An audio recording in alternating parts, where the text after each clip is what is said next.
el último tema oficial del temario es la sucesión ecológica. Imagino que habéis oído hablar del término sucesión ecológica en multitud de ocasiones y que, bueno, lo han explicado también en otras muchas ocasiones, incluso también en bachillerato en el instituto, o han hablado de este asunto.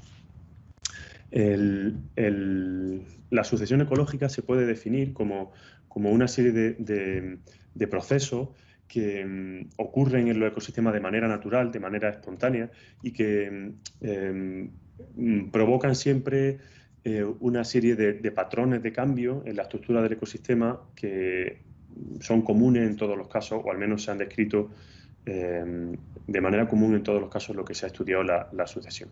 De manera formal, la sucesión se puede definir según lo que tenéis ahí. Es un esquema, un patrón de cambio que es continuo, es decir, ocurre de manera continua en el tiempo, que es direccional, es decir, que va siempre en un mismo sentido, que no es estacional, es decir, que no corresponde con cambios en la estación, cambios estacionales en los ecosistemas, es decir, cambios relacionados con las estaciones anuales dentro de los ecosistemas, y que consiste en la colonización y extinción de las distintas poblaciones que hay en una localidad determinada, en un sitio determinado del espacio. O dicho de otra manera, es el proceso por el cual las distintas comunidades ecológicas van sucediéndose, van alternándose entre sí en un mismo sitio, en un eje temporal determinado. Y siempre, siempre, siempre hay un patrón de progreso, de progresión en esa sucesión. Hay una serie de tendencias que luego estudiaremos y que implican que hay unos cambios que van siempre en el mismo sentido. A eso se refiere cuando esta definición indica que es un proceso direccional. La sucesión ecológica es, a mi modo de ver, uno de los procesos ecológicos que permite aprender más de ecología, porque en ella se ponen en práctica o se reflejan buena parte de los aspectos que hemos ido estudiando durante el curso. En la sucesión es el resultante de buena parte de esos procesos que hemos estudiado a distintas escalas, a escala de población, a escala de subpoblación, a escala de metapoblación, de comunidad ecológica, de ecosistema, etc. Y recordad que todos los descriptores que habéis ido viendo durante el curso de esas entidades, de alguna manera confluyen y generan este patrón temporal que denominamos sucesión. A ver si consigo explicarlo un poco mejor. Los ecosistemas son sistemas complejos y como tales tienen una serie de propiedades que se denominan propiedades emergentes, que son propiedades que resultan de la interacción de sus componentes. Y además son características que no están grabadas en el caso de los ecosistemas, no están grabadas en ningún genoma. Yo copiaba el último y se me podía meter en el del profesor. ¿Perdón? ¿Hola?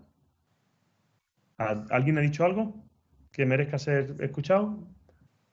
No, parece ser que no iba conmigo. Bueno, voy a silenciaros, ¿vale?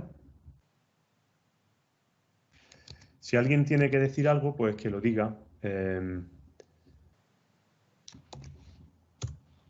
Bueno, como decía, los sistemas complejos como los ecosistemas se caracterizan porque tienen una serie de propiedades emergentes.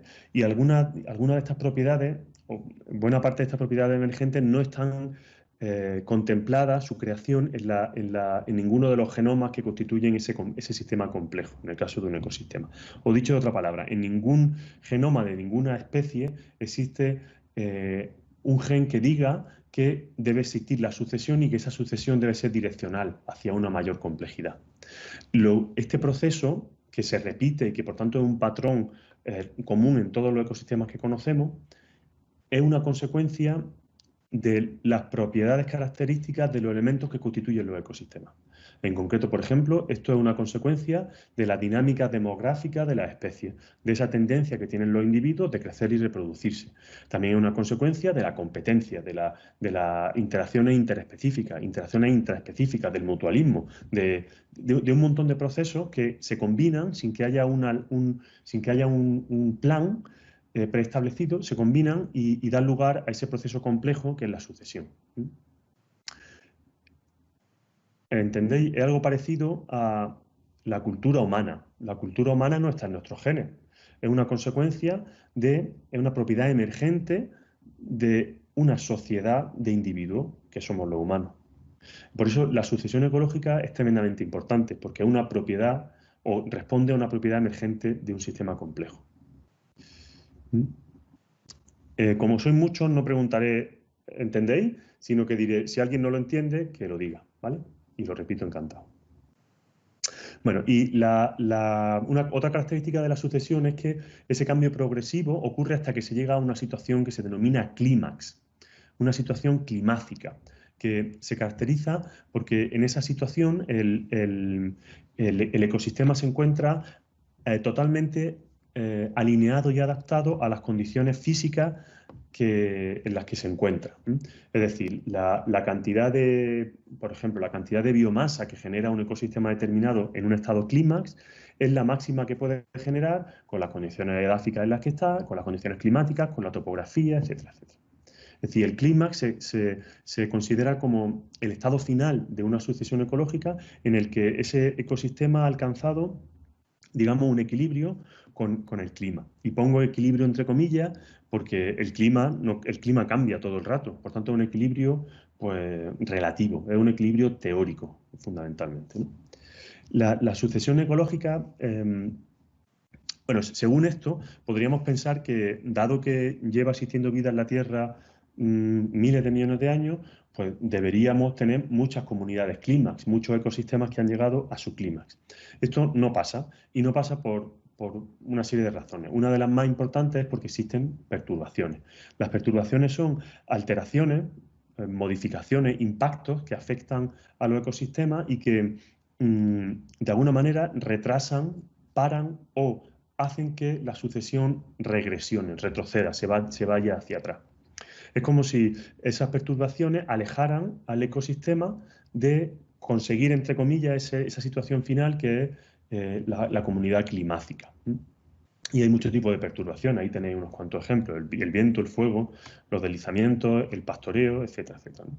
Y son de distintos tipos, no es lo mismo el pastoreo, que enlentece la sucesión, puesto que esos organismos, esos herbívoros que hay ahí están quitando biomasa al sistema, poco a poco, no es lo mismo eso que una erupción volcánica o que un incendio forestal que destruye todo, ¿no? Entonces, dependiendo de cómo de intensa sea la perturbación, pues tendremos distintos impactos en la sucesión ecológica, ¿vale? Y en cualquier caso, las perturbaciones o paran o hacen que la sucesión vaya hacia atrás, ¿no? Y eso nos permite definir un concepto muy interesante que es un concepto plenamente humano, que es el concepto de restauración ecológica. Aquí hay una serie de técnicas, luego hablaremos un poquito de ellas. La restauración ecológica consiste en una serie de técnicas que nos permiten acelerar la sucesión o intentar con eso llegar a estados más maduros de la sucesión ecológica, ¿vale? La sucesión, en el momento en el que hablamos de estados maduros e inmaduros, ahí se incorporan siempre unas connotaciones de superioridad o peyorativos, ¿no? Es como si dijéramos una cosa es mejor que otra. No es cierto. No hay ecosistemas que sean peores o menos útiles para nosotros en función de su posición dentro de la sucesión ecológica. Todos tienen su valor, todos tienen su interés y su utilidad. El hecho que indiquemos que hay unos maduros y otros no maduros es una consecuencia de esa direccionalidad que os comentaba antes. En un mundo ideal, en un mundo estable, en un mundo sin alteraciones, sin perturbaciones, pues habría todo el rato ecosistemas en un estado climático. Pero no es así, el mundo cambia y no tiene que ser, eso no es algo negativo, sino que muchas veces es algo positivo, ¿no? Bueno, aquí, como decía, el estado final de la sucesión se denomina clímax, que se caracteriza por ser autoperpetuante, en teoría, se autoperpetúa y está en equilibrio con el medio ambiente y con las condiciones físicas del territorio. En paralelo podemos definir dos tipos de sucesión ecológica. La primera se denomina sucesión primaria, que se caracteriza porque en ella ocurre la colonización de seres vivos por primera vez en la historia, ¿no? el típico caso, el típico ejemplo es cuando una isla volcánica recién creada pues, es invadida por seres vivos. Y ahí ocurre un proceso de creación, de constitución de un ecosistema, y eso se denomina sucesión primaria. También ocurre, como tenéis ahí, en glaciares que se van retirando y que van dejando suelo desnudo, y también en sistemas dunares, por ejemplo, etcétera, etcétera. Si ampliamos la vista en tiempo, no existen las sucesiones primarias, o existió solo una, que fue la primera vez que hubo vida en la Tierra, porque seguramente ese volcán, esa roca volcánica que estamos viendo ahí salir, hace unos cuantos miles de millones de años, pues formó parte de un bosque tropical, a lo mejor, ¿no? Porque ahí, como sabéis, a escala geológica hay un reciclaje de la corteza terrestre, ¿no? O sea que si somos muy puristas, la sucesión primaria a escala geológica es más difícilmente comprensible. De hecho, para evitar estos problemas casi filosóficos, se acota la sucesión ecológica como lo que va desde los cambios estacionales hasta cambios evolutivos, ¿no? Los ecosistemas evolucionan, pero eso queda fuera de la sucesión ecológica, ¿vale? No lo incluimos en este tipo de estudios. La sucesión secundaria se caracteriza porque ocurre después de un proceso de perturbación, es decir, ocurre como consecuencia de un impacto grave o no grave sobre un ecosistema determinado en el que hay una eliminación parcial de la cobertura de organismos productores primarios y pues el sistema, digamos, se reinicia hasta cierto punto, ¿vale? El ejemplo típico es un incendio, pero también vale como ejemplo una inundación o una nevada muy, muy densa o un temporal de viento que arrasa un ecosistema terrestre, etcétera, etcétera. O un proceso de sequía pronunciada en un sistema acuático o lo que ocurre después de contaminar un río, como el estado en el que queda, pues ahí en ese proceso se emprende un proceso de sucesión secundaria. Vale, estaba viendo si había alguien en el lobby de entrada. ¿Podría explicar las diferencias? Así, es que no entendí bien la diferencia. Entre la primaria y la secundaria. Sí. La sucesión primaria se caracteriza porque ocurre en sitios donde nunca antes ha habido vida, donde nunca ha habido un ecosistema. Son sitios vírgenes desde el punto de vista de la vida. Pues, vale. Y de esos sitios en la Tierra hay pocos. Son sitios que pues, salen del fondo de la Tierra fundamentalmente. Pues una isla volcánica, por ejemplo, o un sitio que ha estado durante miles de años cubierto por un glaciar. Si se retira el glaciar, pues la zona que queda no hay seres vivos, por tanto los colonizan. Vale. Y sin embargo, una sucesión secundaria ocurre cuando ya había un ecosistema viviendo allí que así sometió a una perturbación. Pues lo que ocurre después de esa perturbación, ese proceso de recolonización, es lo que se denomina sucesión secundaria, ¿vale? Bien, el hecho de que estemos hablando de un proceso que transcurre en el tiempo complica mucho su estudio, porque claro, nuestras vidas, nuestro tiempo de vida como seres humanos y como investigadores es mucho menor que el tiempo que transcurre en que un sistema ecológico pase de los estados iniciales a los estados finales de la sucesión, ¿no? Por eso, pues, hay que inventar formas de estudiarlo. Hay dos grandes paquetes de técnicas de análisis que vamos a ver muy por encima. Uno son los análisis diacrónicos y otros son los sincrónicos.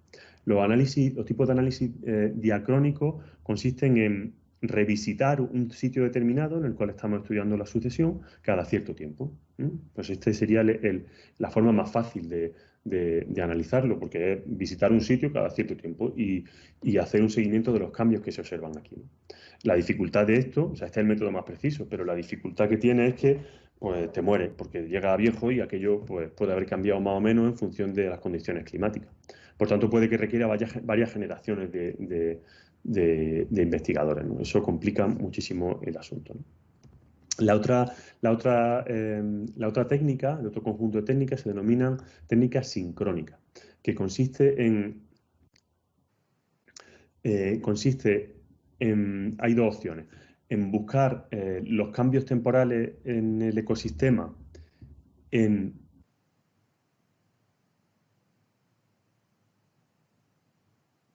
Estás muteado. Silenciado, profesor.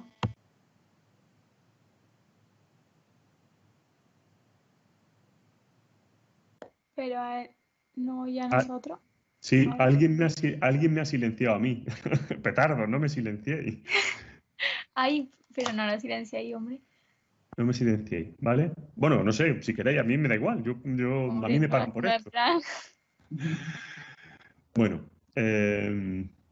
Bueno, os decía que los análisis sincrónicos nos permiten conocer cómo funciona la sucesión buscando en registros fósiles. Y hay, en sistemas terrestres hay pocos tipos de registros fósiles. Uno de ellos es el suelo, otros son los sedimentos de las lagunas, donde se van depositando pues, granos de polen o restos de madera, de plantas, y analizando eso pues podemos saber qué había allí hace miles de años, ¿no? Pues en un perfil edáfico, por ejemplo, sabemos que lo que está más profundo quiere decir que es más antiguo. Por tanto, el grano de polen que haya cerca de la roca madre quiere decir que corresponde a las especies que había allí cuando el suelo era muy somero, muy estrecho. Por tanto, se puede hacer ese tipo de análisis, ¿no? O algo parecido ocurre cuando se estudian los registros polínicos, como decía, en los sedimentos de las lagunas, ¿no? Que podemos tener información sobre cómo cambia el ecosistema en miles de años, porque se depositan en orden los granos de polen y los restos de madera y demás, y podemos hacer ese tipo de análisis, ¿vale?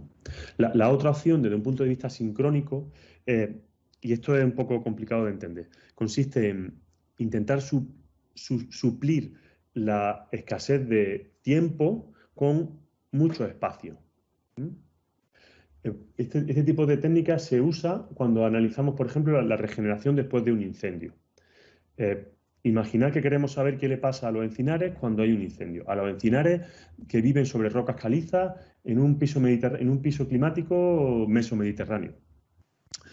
Y no tenemos 200 años de vida. Pues lo que hacemos es buscar en el registro histórico sitios que hayan sufrido incendios forestales hace distintos periodos de tiempo, como tenéis ahí en ese ejemplillo, ¿no? Aquí tenemos, por ejemplo, un incendio que hubo en el año 50, un sitio que tuvo un incendio en el año 50, otro en el 2014, y así sucesivamente. Son sitios distintos, pero que reúnen las mismas condiciones ecológicas. Por tanto, suponemos que se van a comportar de manera parecida desde el punto de vista de la sucesión secundaria. Entonces, asumimos que son el mismo sitio, aunque no lo sean, pero como tienen las mismas condiciones ecológicas, pues suponemos que es el mismo sitio, ¿no? Eso nos permite, por ejemplo, como tenéis aquí, hacer una gráfica que muestra la cantidad de nitrógeno la cantidad de nitrógeno en el GI en una serie de años en una zona del entorno de Doñana, ¿no? En el que se estudió cómo evoluciona el contenido de nitrógeno en función del tiempo que hace que hubo un incendio, ¿no? Y esto tiene pinta, es del año 88, así que tiene pinta de ser de la tesis de Rafa Villar, por lo menos. O sea que esto es un ejemplo muy antiguo, ¿no? Bien, uno de los aspectos más interesantes de la sucesión ecológica es estudiar cómo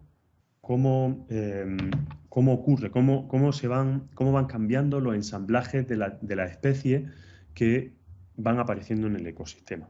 Es decir, cómo se van conformando las redes tróficas, de las que ya había hablado y ya conocéis en la asignatura. Y eso es uno de los aspectos más fascinantes de este concepto, ¿no? Porque conocer eso nos permite entender por qué existe esa direccionalidad que os comentaba y entender también por qué los ecosistemas en los estados climáticos tienen una composición específica similar. Por ejemplo, volviendo al ejemplo de antes, todos los encinares mesomediterráneos sobre roca caliza tienen una composición específica parecida. ¿Por qué? ¿Cómo se llega a eso? ¿En qué gen, como decía antes, está escrito que eso tiene que ser así, ¿no? Esta pregunta fue la que ocupó a los ecólogos al principio del siglo pasado cuando empezaron a estudiar los ecosistemas. Uno de los primeros que investigó esto fue un señor que se llamaba Clemens, que era estadounidense, y que estudió cómo los campos abandonados, los campos de cultivo abandonados cerca de su casa, pues se iban invadiendo, iban siendo ocupados por vegetación natural, ¿no? Y vio que se llegaba casi siempre a la misma situación, a bosques con una composición específica determinada, ¿no? Y esto pues le chocó un poco, ¿no? Y le hizo pensar que había, dentro de la comunidad ecológica, había una especie de directriz, una especie de... que de alguna forma la comunidad se comportaba como un organismo, ¿no?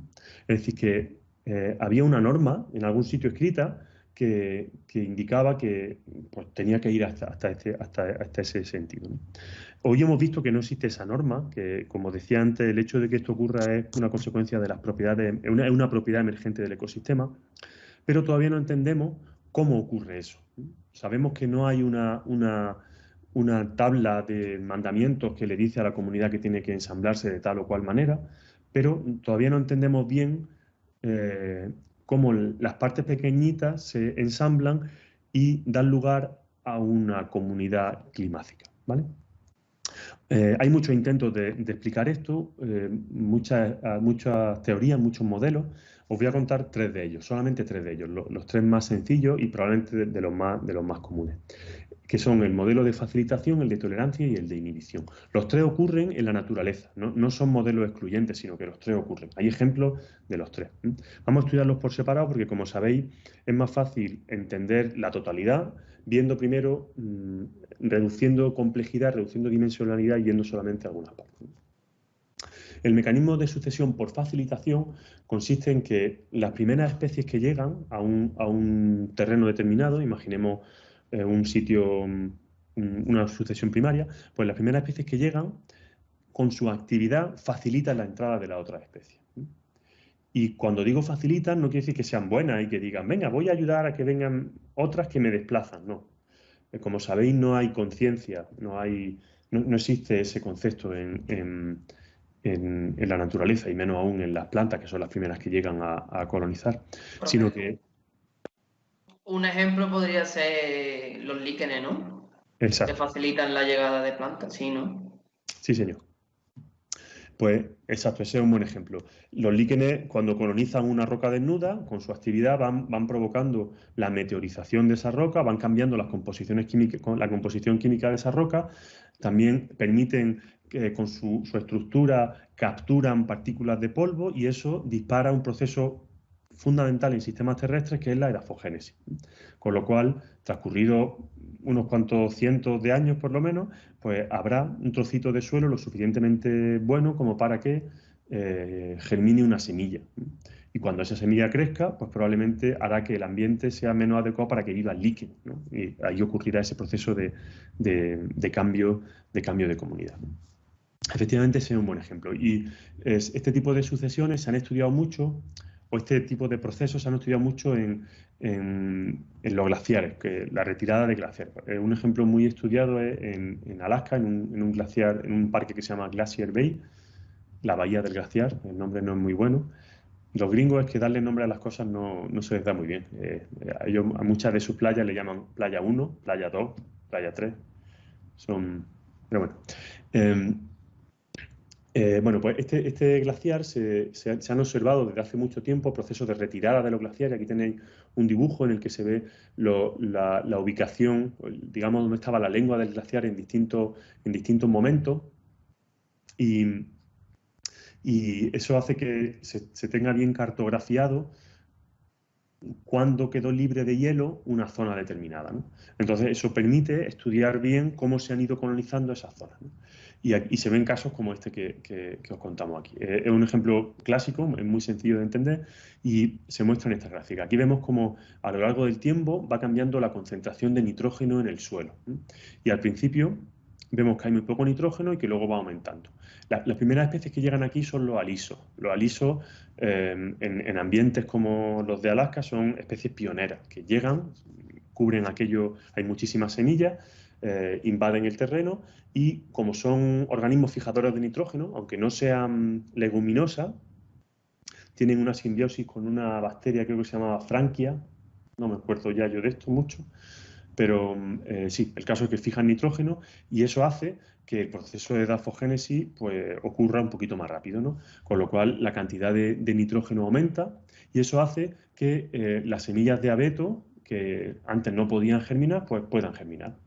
Con lo cual los abetos llegan y compiten con los alisos y los expulsan. Y así pues, se produce ese proceso de sucesión ecológica, ¿no?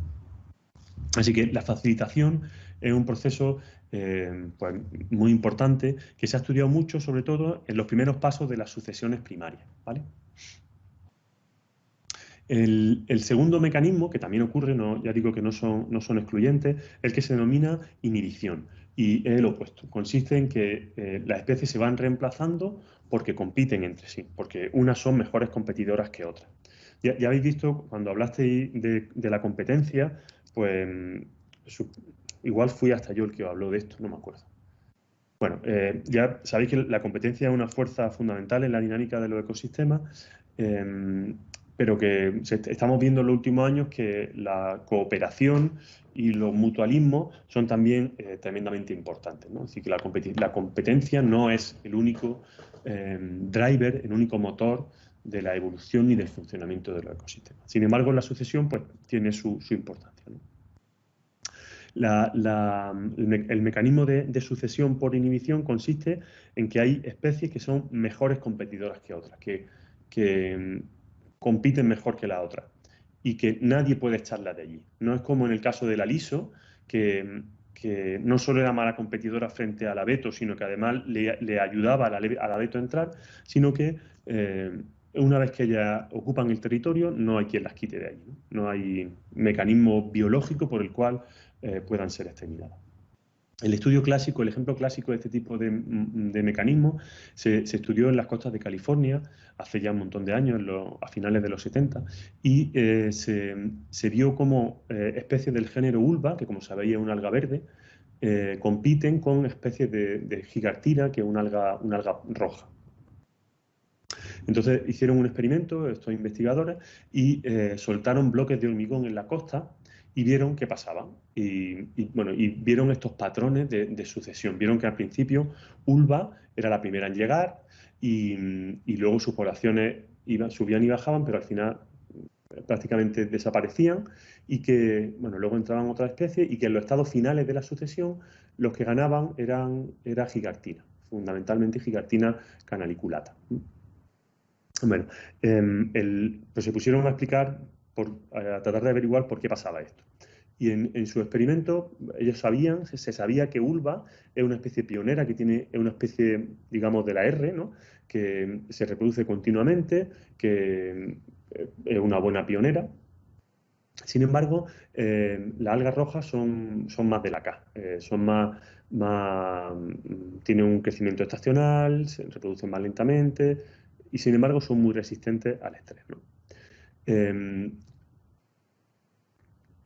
Sin embargo, cuando ellos en laboratorio ponían a crecer a Ulva, Gigartina no era capaz de competir con Ulva, no era capaz de expulsarla, porque Ulva estaba ahí súper contenta y no era capaz de expulsarla. Pero cuando en algunos experimentos eliminaban de los bloques de hormigón a Ulva, pues entonces entraba Gigartina. Es decir, Gigartina no entraba porque estaba Ulva, ¿vale? Y es decir, que Ulva competía bien con Gigartina, no le dejaba entrar, ¿vale? Sin embargo, como veíamos antes, en la naturaleza, al final en la sucesión, Ulva se iba y Gigartina ganaba. Se preguntaron qué es lo que hacía que Ulva dejara paso a Gigartina. Pues se vio que... Mi ratón se ha ido. Maravilloso. Ahora. Pues se vio que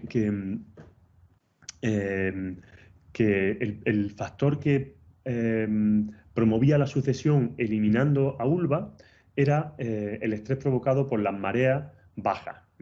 Ese estrés afectaba mucho más a Ulva que a Gigartina. Por tanto, eso le daba una ventana de oportunidad a Gigartina para ocupar el territorio, ¿vale? Un ejemplo más un ejemplo de sucesión mediada por inhibición, por competencia. Y el tercer modelo es lo que se denominó tolerancia.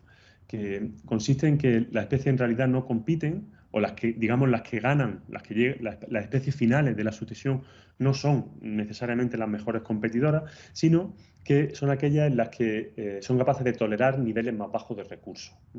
Son especies que, digamos, que se quedan porque son las más resistentes. Las demás desaparecen porque no pueden aguantar los niveles más bajos de recursos y son las que ganan, ¿no? Aquí tenemos un ejemplo. Y una pregunta. Dime. ¿Y por qué no se considera eso ser buen competidor? No sé. Yo me hago esa misma pregunta. No sé quién eres. Inés. Yo me hago la misma pregunta, porque para mí eso es competir mejor. Lo que pasa es que compite a la espera. O sea, no compite diciendo soy más fuerte, te voy a machacar, sino que te quedas ahí quietecico y callado y compite. Efectivamente, esto es un ejemplo más de cómo lo que hacemos cuando explicamos estas cosas es crear constructos intelectuales, crear conceptos que nos permiten entender la realidad, pero que tienen un montón de matices. Efectivamente, ser tolerante al estrés es una capacidad que mejora tu competitividad, efectivamente. O sea que sí, estrictamente hablando, tienes razón. Vale, gracias. Bueno, este esquema muestra un poco, creo que clarifica bastante bien los tres modelos de sucesión que os comentaba. Pero mi ratón, por alguna razón, no lo veo, con lo cual... Perdonadme un segundo, a ver si lo recupero. Aquí está, vale. Bien, este esquema nos muestra esos tres modelos de sucesión, ¿no? Imaginar que hay una alteración del hábitat y se inicia una sucesión. La facilitación suele operar en los primeros pasos y ocurre cuando solo ciertos pioneros pueden establecerse en ese espacio abierto. Esos pioneros son los que modifican el hábitat y lo hacen más adecuado para que lleguen otras especies, ¿no? Cuando ocurre eso, las primeras especies, esos pioneros, son eliminadas mediante competencia por las especies tardías de la sucesión, ¿no? Pero la característica fundamental de la facilitación es que en el sitio ese solamente pueden llegar unos pioneros determinados que modifican el hábitat. Antes de que llegaran esos individuos, el medio se regía solamente por cuestiones abióticas, y cuando llegan ellos empiezan procesos que se denominan autogénicos, que son mecanismos por los cuales los seres vivos modifican el medio. Eso lo hacen los facilitadores, ¿vale?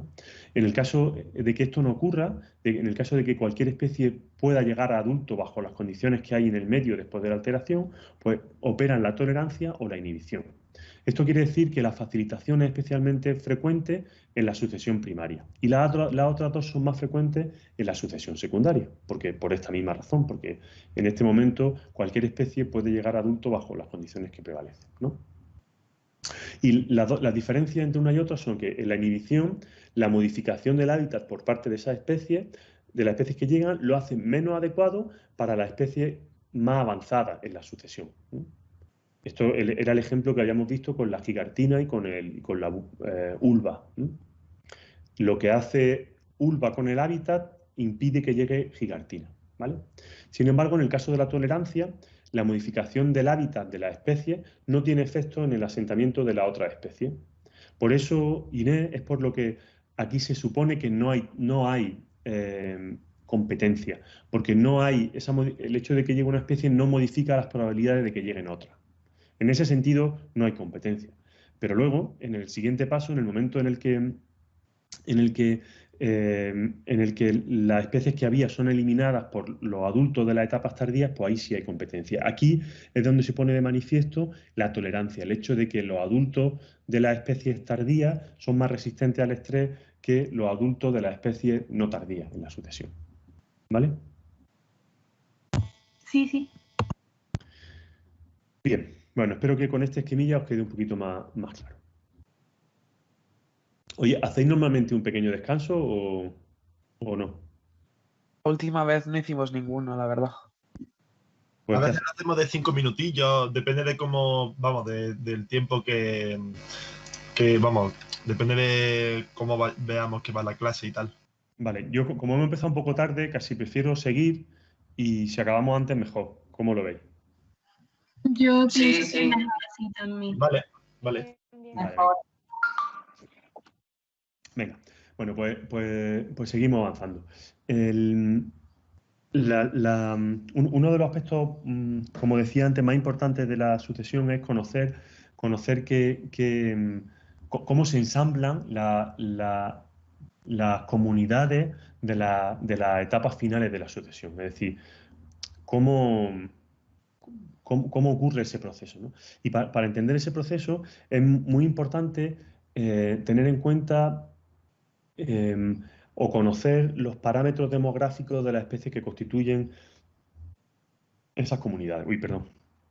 Esas comunidades. Aquí hay un ejemplo clásico también muy, muy interesante. Tenemos en la gráfica de arriba, tenemos la estructura de edades, la composición específica y la estructura de edades de un bosque grande, de los árboles grandes de un bosque, ¿no? Y tenemos que hay muchos robles blancos, esto es de un bosque en la ciudad de Washington, es decir, al este de Estados Unidos. Tenemos roble blanco, mucho roble blanco y mucha haya, ¿vale? Y hay pocas de otras especies, ¿no? Sin embargo, en los reclutas, en los juveniles, vemos que no hay ninguno de roble blanco y, sin embargo, en los juveniles hay muchos de haya. Esto es, digamos, una foto fija de un bosque determinado. Si hay una perturbación en este bosque y se abre un claro en el bosque o hay un incendio que afecta a los adultos, el bosque que surja después de ese proceso de sucesión secundaria estará dominado por haya o por roble blanco.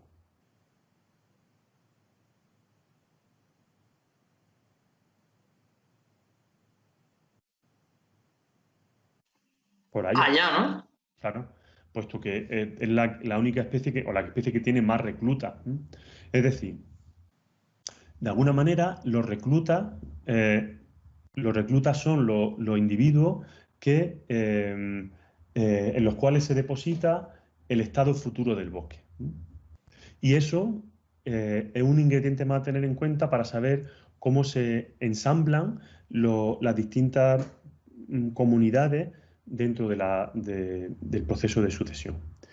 La sucesión es un concepto que tiene un punto perverso, porque es intuitivamente fácil de entender. Incluso Aristóteles habló de la sucesión cuando no sabía nada de ecología. Sin embargo, es muy complejo de cuantificar, es muy complejo de simular con detalle. Y eso pasa mucho con las propiedades emergentes de los sistemas complejos. Es muy fácil intuirlo para nosotros, pero es muy difícil de cuantificar, ¿no? Sí, y ya está. Como es muy difícil, pues eso. Bien. Durante la sucesión ocurren siempre, hasta ahora que sepamos, hay una serie de patrones que ocurren siempre, que se han enunciado una serie de principios generales que ocurren en todos los ejemplos de sucesión ecológica que se han estudiado y que son, una vez más, manifestación de esa emergencia, son propiedades emergentes, ¿no? de los ecosistemas. Estoy siendo muy pesado con esto de las propiedades emergentes porque creo que es importante y no sé hasta qué punto estéis familiarizados con este tipo de conceptos. Si veis que estoy siendo demasiado pesado porque lo tenéis claro, decídmelo y cambio de discurso, ¿vale? Bien, estos patrones generales que se han descrito en la sucesión, en todas las sucesiones ecológicas que conocemos, son los que tenéis ahí. En primer lugar, hay un aumento de la biomasa,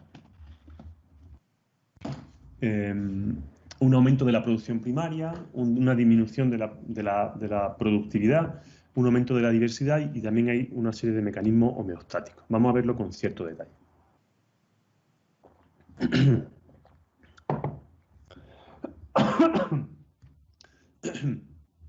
Perdón. Estas dos gráficas de aquí muestran cómo cambia en el tiempo una serie de descriptores del funcionamiento del ecosistema, que ya hemos visto en otros temas. Y tenemos arriba un ecosistema terrestre y abajo un sistema acuático. Veis que el eje X cambia mucho, cambia en órdenes de magnitud. Lo que aquí son días, arriba son años. Eso nos da una idea también algo que ya sabemos, y es que en los sistemas acuáticos todo ocurre más rápido. La producción primaria ocurre más rápido, la depredación, todo ocurre más rápido porque la vida está más a gusto en el agua. El agua, pues el hecho de vivir en el agua hace que no tengas que preocuparte tanto por mantener agua dentro de tus células, por tanto, pues el metabolismo ocurre de manera más acelerada. Pero bueno, la forma de la gráfica es la misma. Entonces vemos cómo evoluciona con el tiempo la producción bruta. Fijaros, hay un aumento exponencial de la producción bruta, se llega a un pico, luego un descenso y tiende a mantenerse más o menos estable. Un patrón parecido ocurre en sistemas acuáticos. Sin embargo, la respiración sigue un patrón de crecimiento también y luego rápidamente llega a una asíntota. Y la biomasa crece y también llega a una situación asintótica. Estos son los principales patrones que ocurren en cuanto al reciclaje de materia a lo largo de la sucesión ecológica, ¿no? Y ocurren en todos los ecosistemas que hemos comprobado, ¿no? Y se explican de la siguiente manera. Al principio la producción aumenta mucho porque los primeros que llegan son siempre organismos autótrofos, son plantas que hacen la fotosíntesis. Eso hace que aumente la producción, pero resulta que en sistemas terrestres los organismos autótrofos rápidamente van acumulando materia, biomasa que no es fotosintéticamente activa, madera, ramas, troncos, etc. Y eso hace que al ir aumentando la respiración, pues la producción neta vaya haciéndose más pequeña, ¿veis? Y también eso explica que se vaya reduciendo la productividad, que como recordaréis es la tasa, la relación que hay entre la producción primaria y la biomasa. Y eso explica esta gráfica que vemos aquí en sistemas terrestres. En sistemas acuáticos es parecido, solo que hay ciertas oscilaciones debido, pues, seguramente a la naturaleza de los fotosintetizadores, que como sabéis son más pequeños, son microscópicos en buena medida y su tasa de renovación es muchísimo más alta. Y también recordad que en algunos sistemas acuáticos la pirámide de biomasa puede estar invertida, precisamente porque los fotosintetizadores tienen muy poca materia no fotosintéticamente activa, muy poca masa no fotosintéticamente activa. Bueno, bueno, esto es lo que os comentaba antes de la productividad primaria. Y desde el punto de vista de la diversidad, hay también cambios en la diversidad de los ecosistemas en función o conforme van avanzando en la sucesión, y se sigue siempre el mismo patrón. Hay un proceso de crecimiento muy acelerado y luego se llega a una asíntota, que se llega a esa asíntota antes de llegar al estado clímax, antes de llegar a la comunidad final. La explicación de esto es bastante sencilla. Conforme van sucediéndose las comunidades, van complicándose las redes tróficas. Eso hace que sean más largas, más complejas y por tanto tengan más duplicidades, más duplicidades. Haya más especies haciendo el mismo papel, haya también más nichos, hay un proceso de complicación del sistema. Y como decía antes, nada de esto está escrito en ningún sitio. Esto ocurre de manera espontánea como consecuencia de la dinámica interna de crecimiento de cada individuo, que eso sí está grabado en los genes, eso sí que tiene un soporte genético. Todos estos patrones que hemos visto son patrones emergentes, que ocurren de manera espontánea, ¿vale? Y otra cuestión muy importante y muy interesante es que a lo largo de la sucesión se reducen la dominancia, es decir, deja de haber especies dominantes. Al principio de la sucesión casi siempre una o dos especies las primeras que llegan, y luego al final de la sucesión esa una o dos son las más dominantes, y al final de la sucesión tenemos muchas especies muy poco dominantes. Es decir, lo que domina es la escasez, por decirlo así. Y esto es fascinante porque esto aporta al sistema dos propiedades homeostáticas muy importantes, que son la resistencia y la resiliencia. La homeostasis, ¿estáis familiarizados con el término homeostasis o tengo que definirlo? No, lo sabemos. ¿Que sí o que no? Sí, sí. Bien. Bueno, pues la homeostasis en un ecosistema supongo que lo conocéis muy bien a través del metabolismo y de la fisiología, ¿no? Pues los organismos homeotermos regulan su temperatura. Eso es un mecanismo homeostático. En el caso de los ecosistemas es más interesante aún porque no hay como decía antes, no hay ninguna norma escrita que diga que la temperatura de un bosque se mantiene más o menos constante o que la humedad del suelo de la capa de hojarasca es más o menos constante. Sin embargo, eso ocurre. Y ocurre con cierta independencia de las condiciones climáticas externas. Con cierta independencia, digo, o sea, no hay una independencia total. La homeostasis de un ecosistema es mucho menos potente que la homeostasis de un individuo homeotermo, por ejemplo, ¿no? Pero sí que existe ese proceso homeostático. Y en concreto, la homeostasis en los ecosistemas se manifiesta por dos propiedades que veremos al final luego en un esquema que os voy a enseñar, que son la resistencia y la resiliencia. Es decir, la capacidad que tienen de evitar verse afectados por perturbaciones y la capacidad que tienen de recuperarse frente a esas perturbaciones. Eso segundo sería la resiliencia, ¿vale? Bueno, ¿alguna pregunta hasta aquí?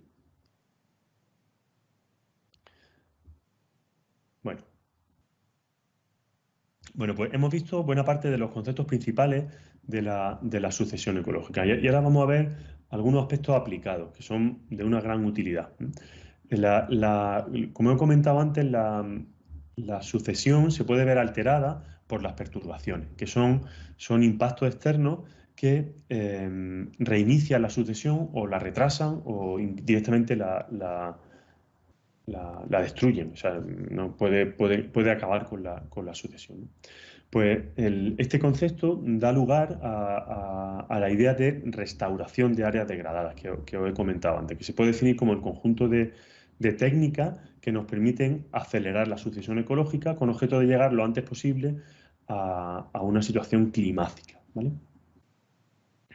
Pues la restauración ecológica es una disciplina que ha tenido un auge importante en las últimas décadas como consecuencia del impacto humano en los ecosistemas del planeta y que bueno, pues es muy importante porque gracias a las técnicas que se han ido desarrollando, pues somos capaces de restaurar de alguna manera el funcionamiento de los ecosistemas a una situación previa a la que había antes de la perturbación.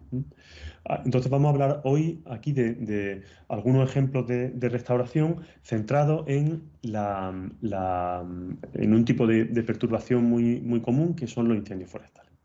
Y aquí hay una serie de fotos sobre incendios en Galicia, que como bien sabéis es un sitio que contraintuitivamente es muy proclive a sufrir incendios forestales. El principal impacto de los incendios forestales es la erosión, es la pérdida de suelo. Porque en el suelo, como bien sabéis, está la capacidad, se almacena la capacidad del bosque de autorregenerarse. El suelo es el gran olvidado por parte de la ecología durante muchísimos años. Sin embargo, nos estamos dando cuenta de lo importantísimo que es. En el suelo es donde se almacenan los bancos de semillas, donde se almacena la capacidad de regeneración del bosque. Sin suelo no puede haber bosque, por tanto, cuando el fuego destruye el suelo, pues estamos en una situación de cambio de ecosistema. Aunque las condiciones climáticas no cambien, las condiciones ambientales en general sí que cambian y la comunidad climática que puede sostener ese territorio es muy diferente a la que había antes de que se eliminara el suelo. O sea, de alguna manera, la capacidad de resiliencia de los ecosistemas terrestres, es decir, su capacidad de recuperación, depende en buena medida de si la perturbación ha destruido o no el suelo. Así que el suelo es fundamental en la restauración. Los incendios forestales ya imagino que estáis un poco familiarizados con su origen y con qué lo ocasiona y los problemas que generan. Básicamente hay un cóctel de razones que explican por qué hay incendios forestales. Una de ellas es el abandono del medio rural. Los humanos nos hemos concentrado en ciudades y eso no solo facilita la dispersión de virus mortales, como estamos sufriendo últimamente, sino que también provoca un abandono de los ambientes rurales que habían sido utilizados durante siglos, ¿no? Eso genera un aumento desproporcionado de la biomasa y eso provoca también que los incendios sean más frecuentes y más devastadores, ¿no? También el cambio climático puede haber contribuido a que los incendios sean o estén siendo cada vez más importantes. Este ejemplo de Galicia, pues este año tiene menos interés porque, como sabéis, este año hemos sufrido unos incendios devastadores en Australia. El verano austral ha sido tremendo en Australia. Quizás debíamos haber puesto información sobre esos incendios en lugar de los de Galicia. Aunque ahora uno echa de menos casi ese drama, el drama australiano de los incendios, porque creíamos que era lo peor que nos iba a pasar este año y mirar dónde andamos, ¿no? Bueno, eso. También hay una relación, como veis en esta gráfica, entre la superficie quemada y la precipitación anual. Es decir, el clima condiciona la incidencia de los incendios forestales. Y esos incendios tienen una implicaciones muy claras en cómo se regenera la comunidad después del incendio, ¿no? Aquí básicamente lo que vemos en esta gráfica es cómo después de un incendio hay un reemplazo de especies. Las especies arboladas, como el pino y la encina, son reemplazadas después de un incendio por especies como los brezos y las jaras, que son especies pioneras, que además muchas de sus especies son pirófilas y necesitan fuego para que se regeneren, para que germinen las semillas, y eso pues modifica la estructura de la comunidad vegetal, ¿no? Aquí tenemos el ejemplo de la jara pringosa, que tiene una estrategia germinadora.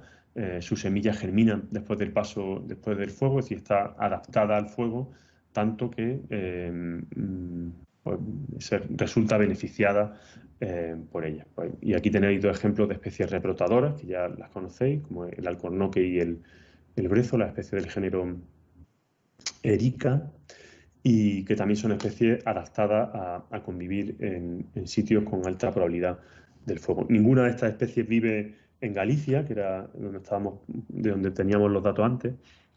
Por tanto, en sitios donde el fuego no es común, el impacto del mismo es más intenso, ¿no?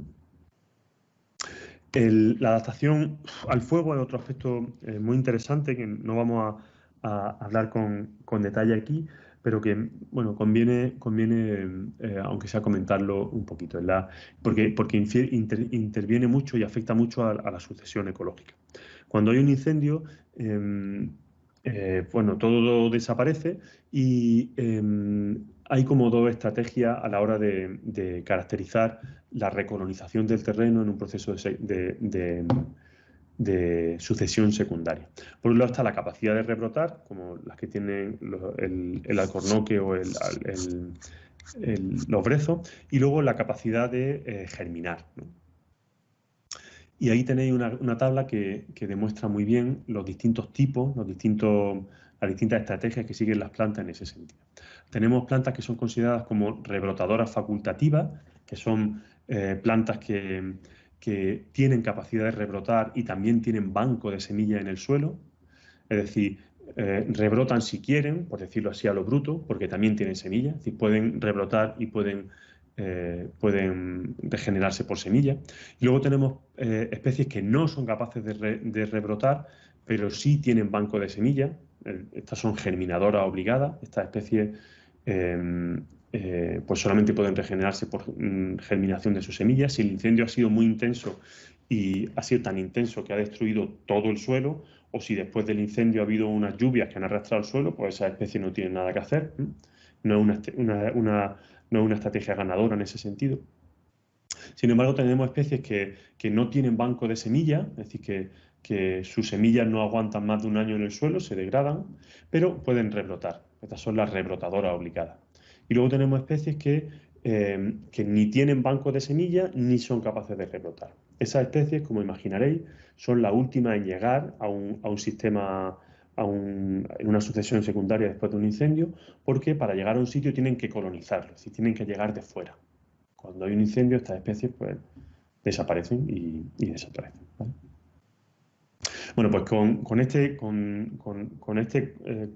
conocimiento que tenemos de la capacidad de rebrote de las especies y con el conocimiento ecológico de cómo se regenera la vegetación natural, somos capaces de restaurar de alguna manera, o intentarlo, zonas quemadas, ¿no? Y aquí hay un ejemplo que podéis ver en este vídeo de YouTube, un documental corto sobre un incendio que hubo en el Parque Natural de la Sierra de Cazorla Segura en Las Villas en el año 2015, que provocó o calcinó 10.000 hectáreas de pino silvestre, pino carrasco.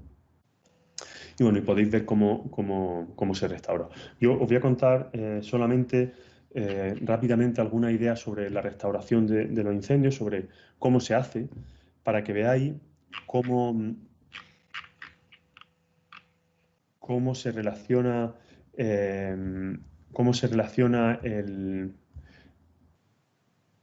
cómo se relacionan las cuestiones ecológicas que estamos viendo con el proceso de restauración, es decir, cómo se aplica el conocimiento ecológico que había adquirido durante la asignatura a la restauración del medio.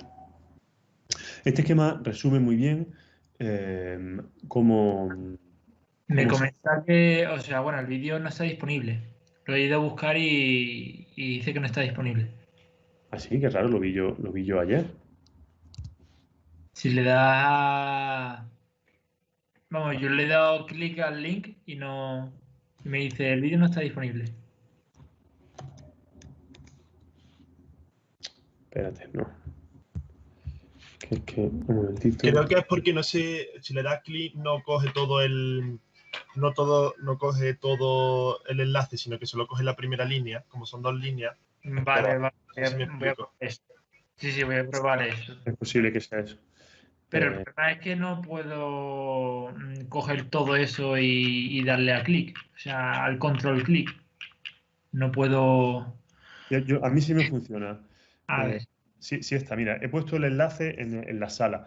De todas maneras, si queréis, hacemos otra cosa. Mira, cambio la presentación y... No, si estando en el chat. Bueno, así ya se queda en la presentación. Mira, lo pongo como otro cuadro de texto diferente y le pongo el enlace y ya sí debéis verlo. Venga, ahí va. Aquí ya, en teoría, si hacéis clic aquí, ya sí se debe... Ya sí funciona. Perfecto. Vale. Muy bien. Bueno, pues decía que... bueno, ahora tengo que subir el PDF otra vez al Moodle para cambiar esto. Bien. Estaba diciendo que cómo se hace normalmente para restaurar una zona quemada. Bueno, pues lo primero es apagar el fuego. Eso es algo que es fundamental. Una vez que el fuego está apagado, se hace una serie de actuaciones de restauración. La primera de ellas son medidas que se denominan de emergencia, que tienen dos justificaciones fundamentales. Una de ellas es minimizar la pérdida de suelo. Como decía antes, en un ecosistema terrestre es fundamental el suelo. Por tanto, si después de un incendio se pierde el suelo, ahí ya va a ser muy difícil restaurar nada, porque el suelo tarda miles de años en regenerarse. Ahí ya podemos hacer un jardín, si queremos, pero eso implicará añadir suelo, regar las plantas, en fin, eso genera un problema grande. Entonces, la primera razón es no queremos perder el suelo. Y la segunda razón es dar un mensaje a la sociedad de que se va a hacer algo. La primera razón es científica, la segunda razón es política. Las dos son perfectamente legítimas y válidas, ¿vale?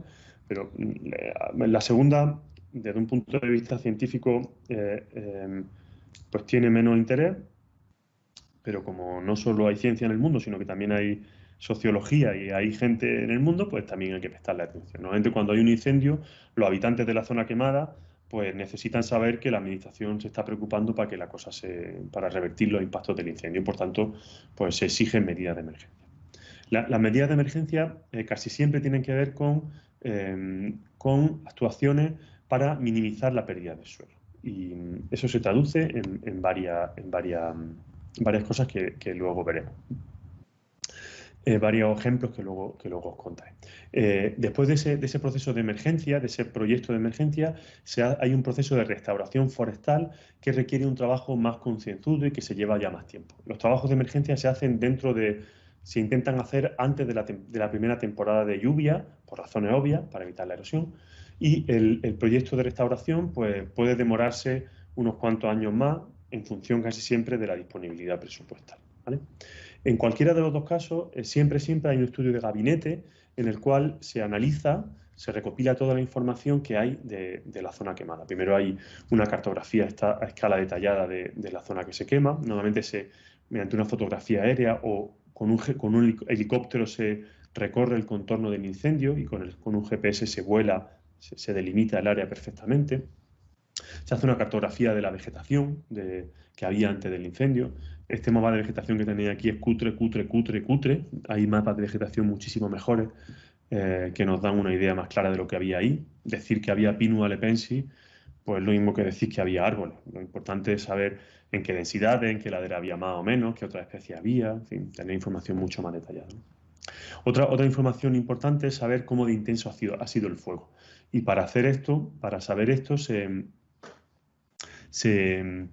utilizan normalmente sensores remotos, como la práctica que hicisteis de NDVI, ¿os acordáis del NDVI? Pues tratando imágenes de NDVI después del incendio, podemos identificar qué zonas han sido totalmente calcinadas, aquí mostradas en rojo, y qué otras tienen todavía cierta actividad fotosintética, que aquí están marcadas en verde. Eso es muy importante porque a partir de esas zonas que todavía contienen cierta vegetación fotosintéticamente activa, podemos construir el plan de restauración y podemos utilizarlas como islas a partir de las cuales pues, se recolonice la vegetación. Bueno, en definitiva, un proyecto de restauración se concluye casi siempre con un proyecto de zonificación o de rodalización, que consiste en asignarle al territorio una serie de usos o de acciones que se van a llevar a cabo en él. Esto es algo que es muy importante y que sospecho que en el plan de estudio de biología no veis demasiado, que es las cuestiones relacionadas con la geografía, con espacializar variables, y que es algo muy importante que debéis tener en cuenta y desgraciadamente aprender por vuestra cuenta.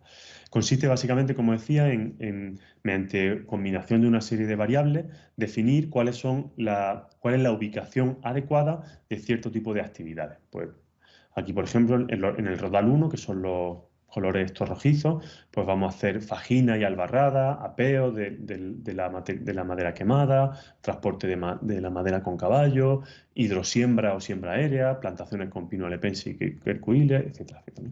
Pues dependiendo de la naturaleza de lo que hay en cada zona del territorio, pues se hacen unas cosas u otras. De hecho, fijaros que en el Rodal 3, pues se supone que se espera una regeneración natural, puesto que probablemente haya habido una severidad muy baja del incendio, ¿vale?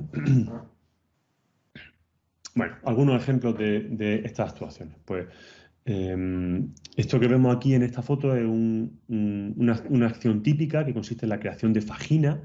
Esto que veis aquí son fajinas, son barreras que se ponen en las laderas. Obviamente esto tiene sentido en zonas de montaña, no tiene sentido en zonas llanas, que su función es minimizar la pérdida de suelo. Estas fajinas se hacen normalmente con restos de madera quemada y así se aprovecha la madera quemada y bueno, son efectivas porque reducen la pérdida de suelo. Si no se hace esto, el suelo desaparece con las primeras lluvias. Eso es algo que se sabe y es irreversible, o al menos en el corto periodo, en el corto tiempo, ¿no? Ahí tenéis otra actuación que se llama albarrada en este caso. Las albarradas se suelen poner en los cauces y en este caso cuando se hace una corrección hidrológica forestal en un cauce no es para evitar la pérdida de suelo, puesto que el suelo si llega aquí ya se ha perdido de la ladera, es decir, ya deja de cumplir su función como suelo en el ecosistema, sino que se hace para evitar la colmatación de los embalses que hay agua abajo. Y eso también es fundamental, evitarlo, porque bueno, eso reduce la vida útil del embalse, por tanto, pues hace que la tremenda inversión que supuso hacer el embalse pues se pierda antes o después, ¿vale? O sea que una parte importante de la inversión que se hace en un terreno después de un incendio se va en minimizar la pérdida de suelo. Y luego después vienen los procesos de restauración, que son los más interesantes desde un punto de vista ecológico, ¿no? Ahí cuando se hace la restauración, es decir, después de los planes de emergencia, el problema es cómo acelerar la sucesión ecológica. Y eso es tremendamente complejo, porque no tenemos la poción mágica esa que tenía el druida de Asterix, en el capítulo ese en el que los romanos talaban los árboles y él iba sembrando detrás, no sé si os acordáis, y van saliendo unos robles gigantescos así sobre la marcha, ¿no? No sé si alguien se acuerda de eso. Pues no tenemos esa poción mágica, ¿no? Entonces hay que inventarse mecanismos para acelerar la sucesión, ¿no? Un mecanismo muy claro es plantar o sembrar. Consiste en enriquecer con propágulo de distintas especies vegetales el territorio y, bueno, pues promover de esa forma la sucesión. El problema es que uno de los problemas es que un factor limitante en la regeneración de la vegetación es precisamente los estadios iniciales de germinación. Sabéis que muy pocas semillas germinan, además muchas son devoradas por roedores o por otros animales, es decir, bueno, el grado de éxito de la siembra o de la plantación suele ser bajo. Y más aún en una zona quemada en la que los pocos animales que queden pues están bastante desesperados por conseguir alimento, así que se comen todo lo que pillan, ¿no? Por eso tenemos que inventar técnicas para minimizar la depredación. Aquí os ponemos un ejemplo de un invento hecho por unos investigadores de la Universidad de Granada que patentaron esta especie de cono doble en el que se pone la bellota y todo esto se llena de una sustancia adecuada para que la semilla germine e impide que que se lo coman, que la bellota sea devorada por roedores. Esto se ha probado en varios incendios y bueno, eso hace que haya cierto grado de éxito de la reforestación.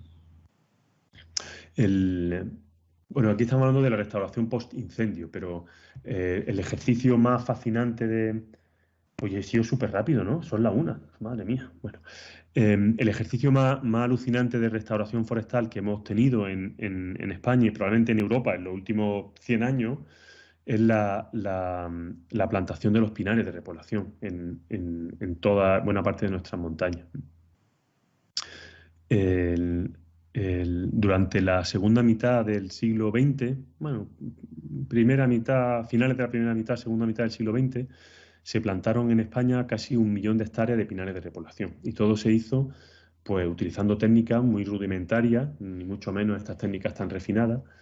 Y gracias a eso pues tenemos una superficie forestal muy importante, que es verdad que tiene tremendos problemas, que es proclive a sufrir incendios forestales, plagas, etcétera, etcétera, pero fue un ejercicio de restauración forestal digno de ser considerado como algo muy, muy importante. Gracias a eso, pues todavía no hemos perdido todo el suelo de nuestra montaña, ¿vale? Bien.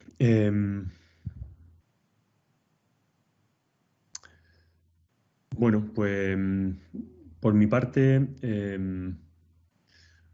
nada más, pero como ha habido tiempo, os voy a contar, voy a hacer un resumen. Bueno, si alguien... Profesor. Dime. Tengo una duda. Venga, Laura, ¿eres Laura? Es que la fagina no me he enterado bien lo que eran. No sé si eran como un acúmulo de ramas, es que no me he enterado bien de lo que eran. Sí, son acúmulos de ramas y de troncos que se enzarzan, se atan, ¿ves? Se pone esta estructura y se ponen o bien en un cauce como aquí para impedir que el suelo erosionado llegue a otro río y colmate los embalses, o bien se pone en las laderas para evitar que la escorrentía superficial arrastre el suelo, para hacer que el suelo se quede aquí. Vale, vale. Vale, Pero, pues gracias. nada, luego las fajinas son sitios muy interesantes porque estamos modificando la microtopografía de la ladera. Entonces, aquí en estos sitios, a la sombra, digamos, de la fajina, se acumula más agua y se acumula todo el suelo que arrastra agua arriba. Es decir, es un sitio relativamente, es una isla de fertilidad. Así que estos sitios son buenos para plantar y aquí empieza a regenerarse la vegetación, ¿vale? ¿Alguna otra pregunta? ¿Eso que se ve en esa diapositiva también son las fajinas? Sí, sí. Lo que pasa es que aquí le llaman albarrada, porque es que la terminología forestal es fascinante. Yo no me la sé, pero los forestales, como llevan muchos años trabajando en el monte, pues tienen nombres para todo. Y bueno, sí, en eso así se llama. ¿Más preguntas? ¿Lo mismo? ¿Perdón? Son lo mismo, la albarrada y la fajina. Yo diría que sí, pero tampoco me lo sé muy bien. Es decir, el concepto es el mismo, pero puede que creo que la albarrada se ponen en los cauces y las fajinas se ponen en las laderas. Pero nadie, o sea, podéis vivir sin saber esa diferencia. Además, esto nadie lo va a preguntar en un examen. Vale, de acuerdo, gracias. Bueno, ¿más preguntas? Yo tengo una duda con respecto a la facilitación, a la inhibición y a la tolerancia. Que has puesto ejemplos de productores primarios, pero ¿se podría dar el caso de extrapolar los animales? Buena pregunta. Sí, seguramente sí. No es un término exclusivo de planta. Sin embargo, es cierto que la sucesión ecológica se ha estudiado fundamentalmente en plantas. Y también es cierto que 2 de los 3 profesores de esta asignatura somos más de plantas que de animales. Así que esa pregunta igual Carlos te la puede contestar más, que es el único que le tira más a los animales. Pero probablemente sí. No se me ocurre ahora ningún ejemplo, pero no tendría sentido que no fuera así. ¿Vale? Vale. Buena pregunta, Inés. Bueno, ¿más preguntas?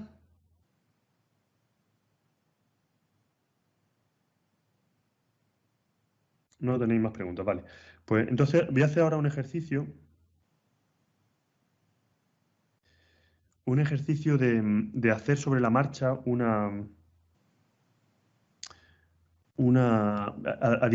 a simular que tenemos una pizarra y a hacer un esquema.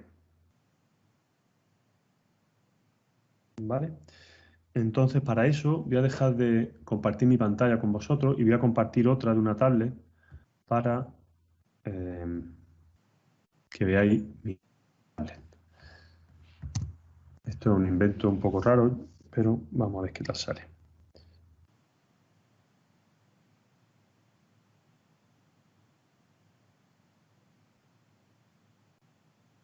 Vale, ¿veis una pantalla de una tablet? ¿En blanco ahora? Sí. ¿Sí? Vale. Venga, pues quiero hacer esto en dinámico porque quiero que entendáis, creo que con esto vais a entender bien el concepto el dinamismo del concepto de sucesión ecológica. ¿Vale? El esquema que voy a dibujar os lo voy a poner en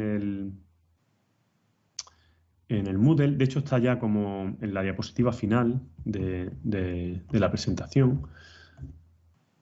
O no, sí está aquí ya. Pero quiero que me apetece dibujarlo también. Si alguien se aburre puede irse tranquilamente.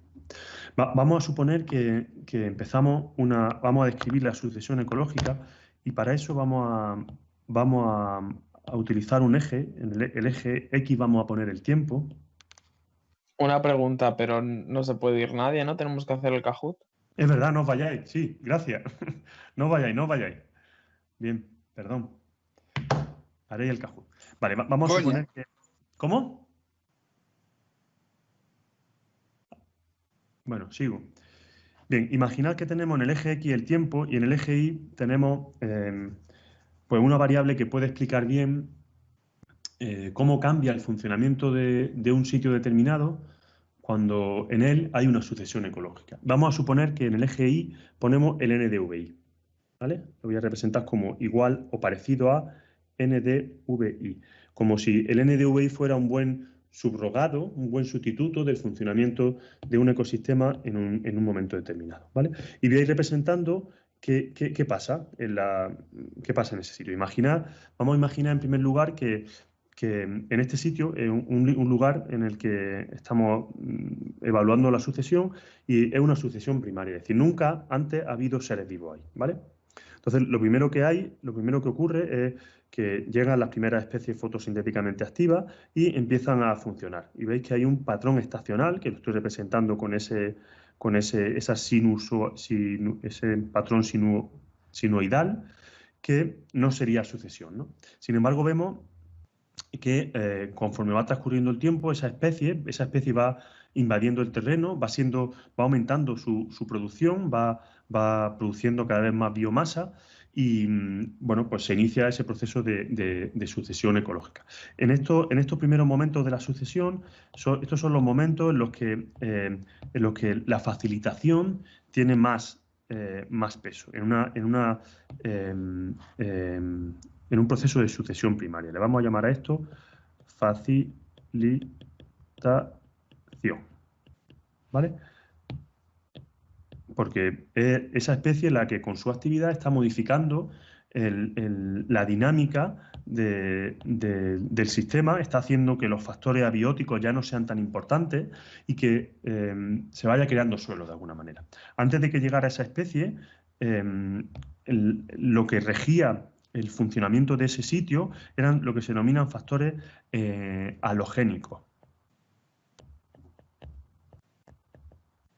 Básicamente, el clima, los factores externos a la vida. Sin embargo, como consecuencia de la llegada de esta especie, pues ya la vida empieza a jugar y tenemos un proceso de autogénesis, que en realidad se refiere a cómo esa especie, que podemos imaginarla como pues, un musgo o los líquenes que comentaba vuestro compañero antes, pues va medrando allí y va jugándose la vida, buscándose la vida, ¿vale? Ese proceso de sucesión continúa en el tiempo y aquello va aumentando su producción primaria y bueno, hay un momento en el que empiezan a llegar a otras especies. El suelo ya es lo suficientemente profundo y empiezan a llegar a otras especies que tienen mayor capacidad de hacer la fotosíntesis. Son especies más típicas de situaciones sucesionales, avanzadas. Pues imaginaros una hierba o matorrales, ¿no? Pues en ese proceso lo voy a representar por un salto en el patrón de actividad fotosintética. Este salto no es tan grandísimo como lo he pintado yo aquí. Estoy describiendo deliberadamente así para que veáis los distintos estadios en la sucesión ecológica, ¿vale? En cada uno de estos saltos lo que ocurre es que hay una sustitución, un reemplazo de una comunidad por otra. Esto es lo que se denomina serie. Son las series sucesionales y que esto los botánicos fueron súper hábiles y le dieron el término de serie de vegetación, que habéis visto todos vosotros, supongo, ¿no? No sé si habéis dado ya geobotánica, pero bueno, el concepto de... No, esa es una optativa del año que viene. Ah, vale. Bueno, pues la serie de vegetación se corresponde con el conjunto de comunidades vegetales que se van sucediendo a lo largo de una sucesión ecológica progresiva. Pues esto le vamos a llamar, esto sería la comunidad 1, esta sería la comunidad 2, los botánicos le dan otro nombre, pues sería el Retametum sphaericum, le dan sus nombres, que yo ya no me acuerdo, y que no es más que un intento de añadir una componente taxonómica a las distintas comunidades vegetales que van ensamblándose ahí, ¿vale? Y llega un momento en que, como consecuencia de ese proceso de sucesión, bueno, pues ya digo que van avanzando, van reemplazándose distintas comunidades y van apareciendo otros fenómenos como son la inhibición o la competencia, que hacen pues que vaya tomando forma esa comunidad ecológica que tenemos ahí. Pues voy a poner aquí, por ejemplo, vamos a suponer que aquí empieza a haber el primer caso de competencia en esta comunidad, o hay procesos de mutualismo en algunos otros casos.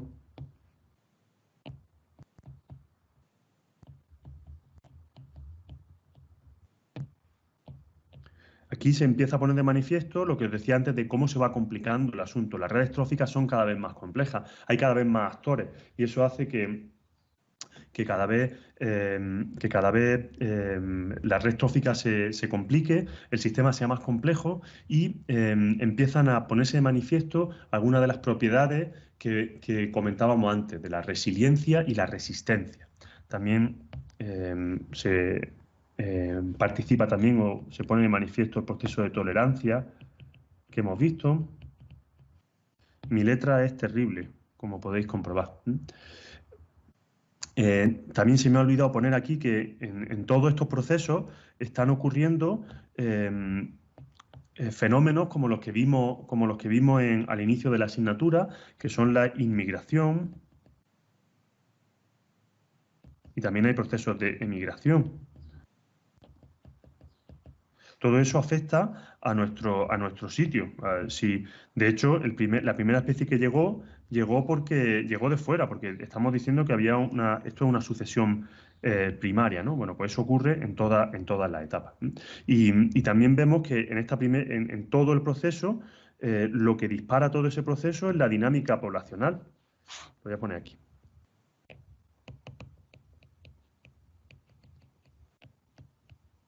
Es decir, la dinámica de crecimiento poblacional exponencial que vimos en su momento. Esto opera durante toda la sucesión y es uno de los drivers, de los motores fundamentales de la sucesión ecológica, ¿vale? Bueno, pues vamos a suponer que llegamos a una situación a espectro salto y llegamos al clímax. El clímax en el que pues, ya está nuestra comunidad vegetal en un bosque maduro, y las oscilaciones que observamos son oscilaciones estacionales. Lo vamos a representar aquí. Vamos a poner aquí que hemos llegado a este es el clímax. Voy a ponerlo aquí grande. La comunidad clímax de ese ecosistema, de esa serie, ¿vale? Bueno, pues resulta que en estas situaciones es donde, aquí todo este proceso, todo este conjunto de comunidades que se van sucediendo es lo que se denomina serie. Y los botánicos le pusieron el término serie de vegetación, pero en el fondo es lo mismo, es una serie. A los ecólogos no les gustan las series de vegetación. Esto ya veréis con el tiempo que aquí cada uno tiene su idioma y el suyo es el mejor de todos, claro. Bueno, pero en el fondo estamos hablando todos de lo mismo. Bien, pues cuando llegamos a la clímax, los procesos homeostáticos que os comentaba antes tienen una gran importancia, son tremendamente valiosos, son muy potentes y se ponen de manifiesto cuando hay perturbaciones en el sistema. Imaginad que en este bosque pues hay una perturbación. Imaginad que cae un rayo o que se mete ganado o que hay una inundación, me da igual, cualquier tipo de esas perturbaciones. Imaginad que esa perturbación ocurre concretamente aquí. Vamos a poner aquí perturbación.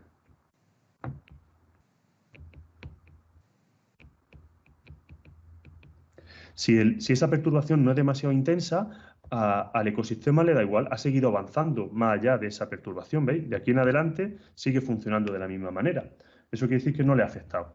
Por eso a este proceso, al hecho de que no te pase nada cuando te perturban, le vamos a llamar resistencia. Y nos da una idea de la robustez de ese sistema.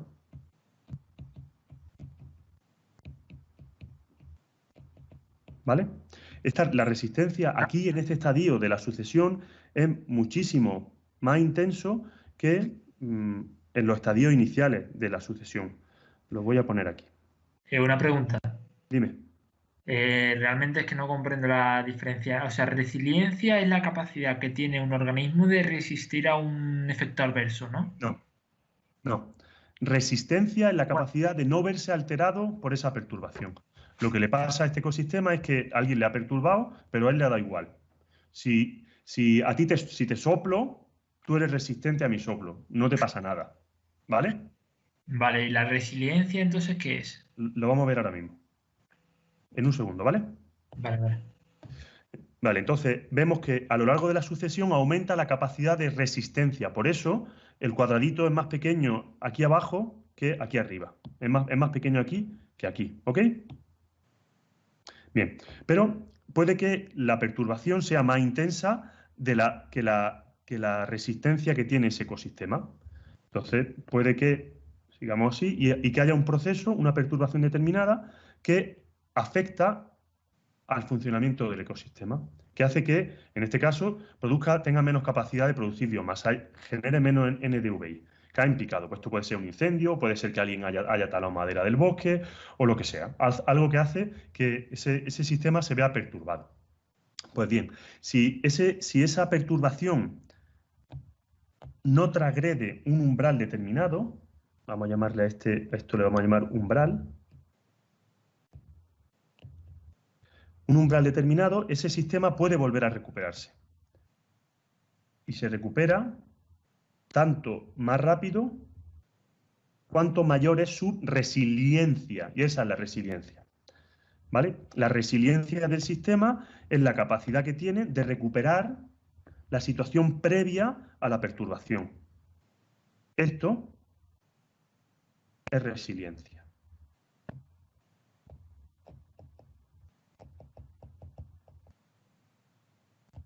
¿Vale? Cuanto más pendiente sea la salida, mayor es la resiliencia. ¿Veis?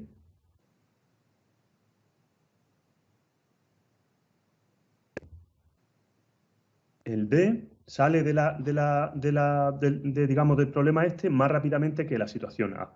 ¿Y de qué depende esto? Pues depende de cómo de robusto sea el sistema, de cómo de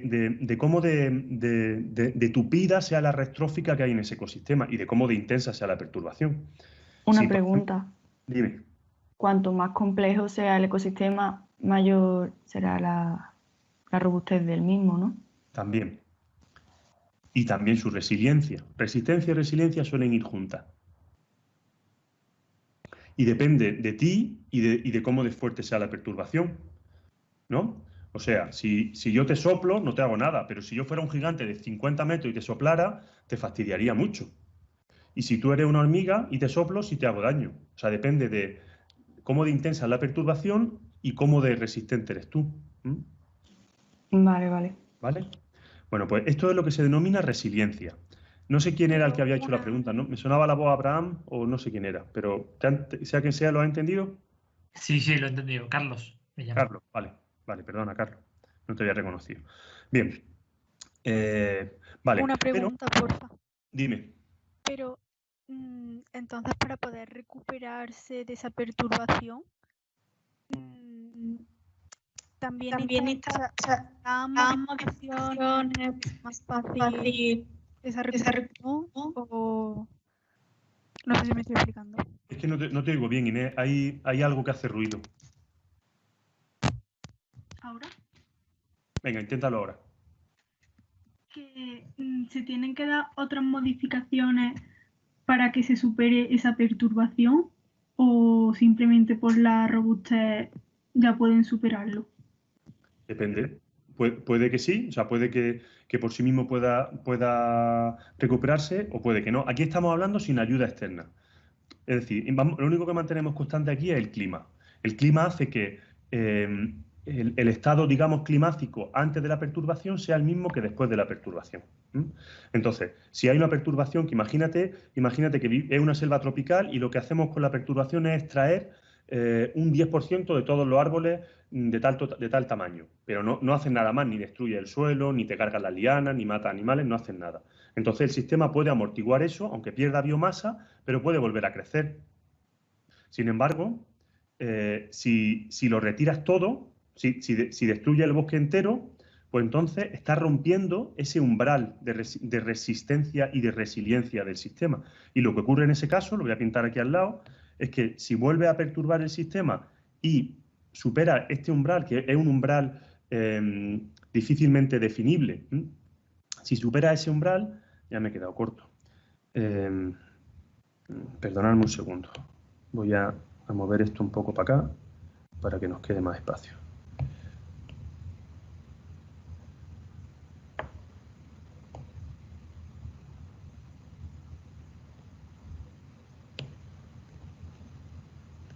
No, hombre, no lo dupliques. Petardo. Vale, bien.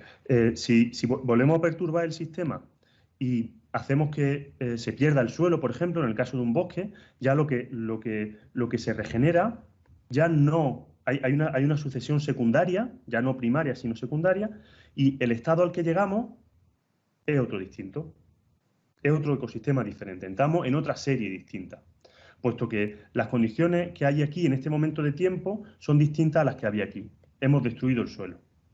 Por tanto, a lo máximo a lo que puede llegar la vegetación cuando crezca aquí es a esto, que puede ser un matorral, puede ser un bosque pero más laxo, etcétera, etcétera. En cualquier caso, tiene un funcionamiento menor que el que tenía originalmente antes de que nos cargáramos el suelo. ¿Entendéis?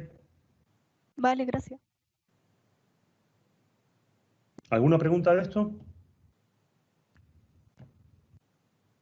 Sí, yo es que... Venga, que no sé. no había entendido lo del factor que hacen los halógenos al principio. Vale, bueno, esto no tiene mucha importancia. Halógeno se refiere a que aquí lo que condiciona el funcionamiento en esta situación es solamente el clima, los factores externos. Es la roca dura y las condiciones meteorológicas. Conforme va habiendo seres vivos, los seres vivos modifican el medio. Y en concreto los líquenes que van apareciendo aquí van creando suelo y eso se llama ya condiciones autogénicas, porque son los propios seres vivos los que crean esas condiciones. ¿Vale? Sí. Ya está. Yo tenía otra duda. Dime. Es justo lo último que explico, pero no me he enterado bien. ¿No se supone que si la perturbación superaba el umbral, como que ya no se podía regenerar ese ecosistema o esa parte dañada? Claro, no se regenera. Bueno, a ver, si tú destruyes todo y lo esterilizas con lejía todo, pues volvemos a una situación inicial, de inicio de la sucesión. Sí. Sin embargo, si destruyen mucho, se pierde una parte importante del suelo, lo que tú impides es llegar otra vez a esta comunidad. No puedes llegar al clímax porque ya la capacidad que tiene el suelo de almacenar vida es menor. Por tanto, lo único... Vale. Lo único que soporta el suelo es pues matorral o menos bosque o un bosque menos denso o algo así. ¿Vale? O sea que digamos que el clima sería muchísimo menor, ¿no? Porque al fin y al cabo ahí se estarían constituyendo otro clima con esas condiciones que han sido damnificadas, ¿no? Exacto. Sería otra sucesión diferente. Esto los botánicos lo ven como que de aquí, de esta sucesión, esto lo ven, imaginaros, como un retamar, y consideran que se puede llegar otra vez al encinar porque, bueno, no los botánicos, sino el concepto de vegetación, porque no tienen tan en cuenta la dinámica del suelo.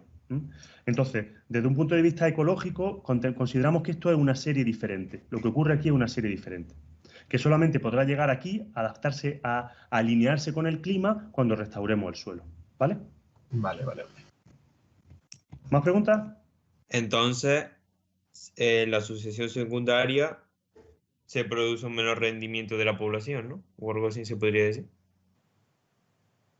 Es un poco bruto eso, pero te entiendo. Rendimiento en el sentido, vamos a decirlo en términos más finos, ¿vale? Pero no es por la sucesión secundaria, ¿vale? La sucesión secundaria también está aquí, solo que aquí no hemos traspasado el umbral de resistencia, digamos, del ecosistema. Aquí también hay sucesión secundaria, en todos estos casos, ¿vale? Sin embargo, tu pregunta lo que quiere decirme es que cuando hay un cambio de fase, que es esto de aquí, que cambiamos a un estado diferente cuando perdemos parte del suelo, tu pregunta es, ¿entonces rinde menos este ecosistema que este? Sí. Y la palabra rendir la vamos a sustituir porque provee menos servicio ecosistémico, que queda más fino. ¿Os han hablado de servicio ecosistémico? No. Pues buscarlo en la Wikipedia, que no nos da tiempo. Lo siento, no da tiempo ya hoy. Entonces, este ecosistema provee más servicios que provee más madera, más setas, más miel, más retiro espiritual, muchas más cosas que este otro.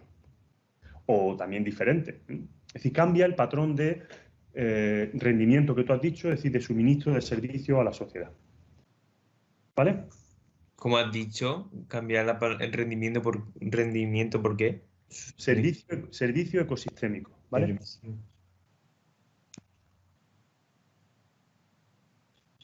Una pregunta.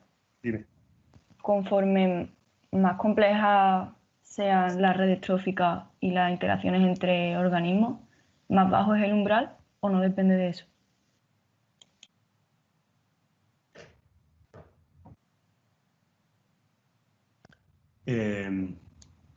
Esa pregunta es muy compleja.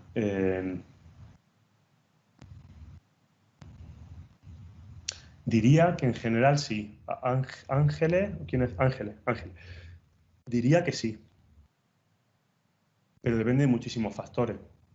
Y además, en esos procesos hay puntos de no retorno. En los sistemas complejos suele ocurrir que, siendo cierto lo que tú dices, hay sitios, momentos o tipos de impactos que pueden disparar un cambio de estado radical. Por ejemplo, si te voy a poner el ejemplo para una persona que está sana, ¿vale? Tú eres joven, sano y demás, pues si te llega te llega una infección, pues tu sistema inmune va a funcionar bien y lo más probable es que salgas bien de esa historia, ¿no? Pero si te dan un tiro en el corazón, por muy sano y fuerte que estés, te han dado un tiro en el corazón. Eso llevado a un ecosistema, por muy compleja que sea tu red trófica, si destruye el suelo en un bosque, por ejemplo, pues ya no hay retorno. Bueno, no es que no haya retorno, ya cambia de fase, ya está en una situación diferente.